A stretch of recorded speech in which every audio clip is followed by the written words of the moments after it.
In this lecture, we're going to examine Mendel and some of Mendel's work that he did on what he considered to be developmental biology, specifically the development of hybrids. The field of genetics asks two major key questions in biology. The first is, why are organisms the way they are? Another way to put that is to say, why is it that offspring resemble their parents more on average than they do other members of their population? Or what underlies faithful transmission of form? A similar question is this, the observation that faithful transmission of form is not entirely faithful. There are differences between groups of related organisms. And the field of genetics attempts to understand both of those phenomena. The first person to do work in this area in a scientific way, in a sort of prolonged scientific study, was an Austrian monk named Gregor Mendel. He was interested in the development of hybrids and actually considered himself as a developmental biologist, not as a geneticist. He could hardly consider himself a geneticist because he was about to found genetics as a field. Hybrids are organisms that result when you cross individuals from two pure lines that differ in one or more observable characteristics, and the technical term for that is a phenotype. Now, a pure line just simply means a line or a breed of organisms that has almost no variation left in it, in that all the members of that breed have essentially the same observable characteristics, the same phenotype, and their offspring, and so on. We still use this term today when we talk about pure breeding lines of different types of animals, such as dogs, for example. If it's a purebred, you have a pretty good expectation of what its phenotype is going to be. Now, Mendel had a number of different lines of pea plants available to him that were pure lines.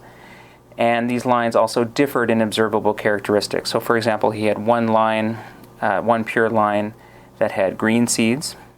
Frozen peas that we use nowadays are this particular line that Mendel was using.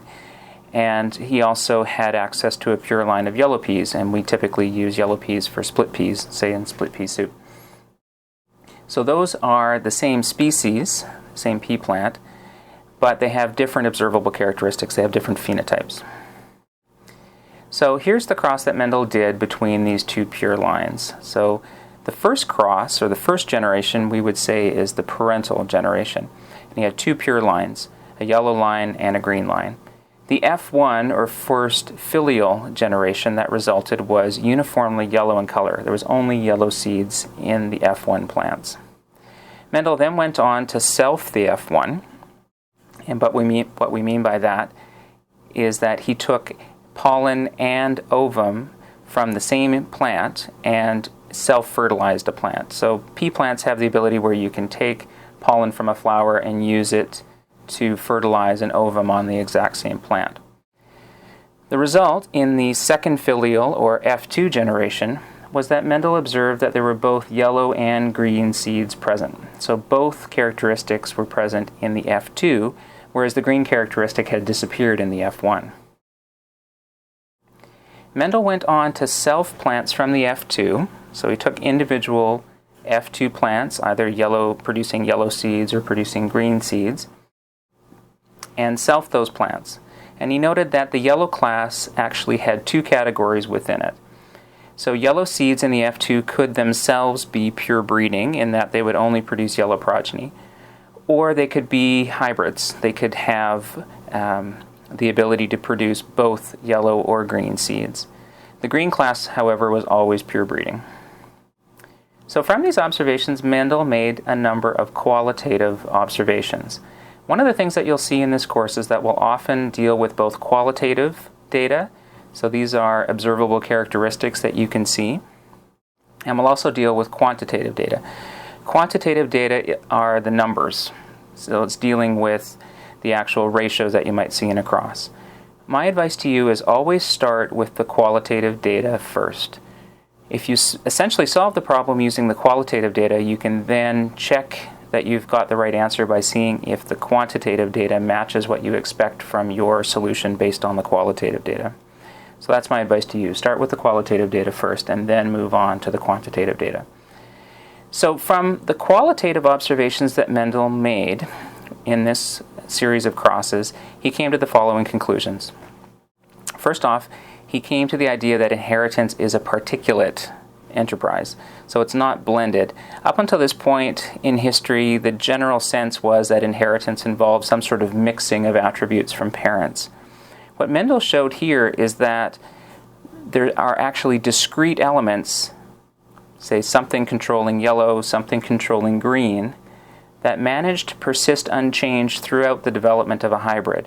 So the greenness, because it comes back in the second generation, as green as it was in the parental generation, suggests that whatever it is that's controlling that greenness was not influenced or modified or changed, even though it was present in a hybrid. The other thing that Mendel deduced from these qualitative results was that characteristics have to be controlled by a pair of discrete elements. And the logic here is simple. In a hybrid, both of these particles or elements are present because the F1 has the ability to produce both a pure breeding yellow in the F2 or a pure breeding green in the F2, or a hybrid yellow. So both particles, whatever they are still present. The other thing that obviously follows from this is that because a hybrid has only one phenotype, this means that one of the particles or elements is masking the phenotype of the other. So the particle that displays its phenotype is dominant to the other particle, and the particle that does not display its phenotype is recessive to the other. One thing to point out here right away is that dominance and recessiveness are not intrinsic properties of an allele. It's a relationship. So we can talk about an allele being dominant to another allele or recessive to another allele, but we can't ever say that an allele is in and of itself dominant. We need to talk about the relationship before we can say it's dominant or recessive. Any one given allele might be dominant to another allele and then itself recessive to a third allele. So we really have to have two alleles together in the same organism and observe the phenotype that we see before we can decide if it's recessive or dominant in that particular case as a relationship to the other allele.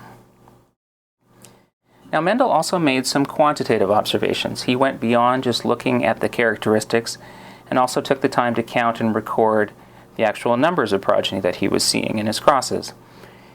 What he noted early on is that in the F2, that it was a nearly perfect 3-to-1 ratio. So he had counted 6,022 yellow seeds and 2,001 green seeds in this one, sort of as an accumulation of the different crosses that he had done of this type. These results were interesting to him because they gave him some ideas about what was actually going on during the process of segregating the different particles during development.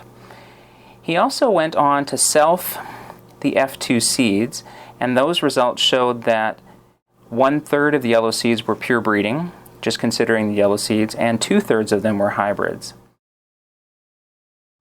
So taken together, Mendel deduced that the F2 was in fact a 1-to-2-to-1 ratio. There was one for every one pure yellow, there were 2 hybrid yellow and 1 pure green. So this ratio requires that the segregation of the two particles, which we can now call alleles because we're familiar with that language, so the segregation of these two alleles into gametes must be equally probable. They must have an equal frequency.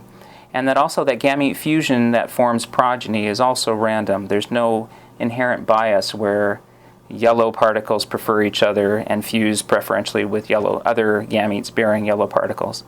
Gamete fusions need to be random in order for this pattern to take place.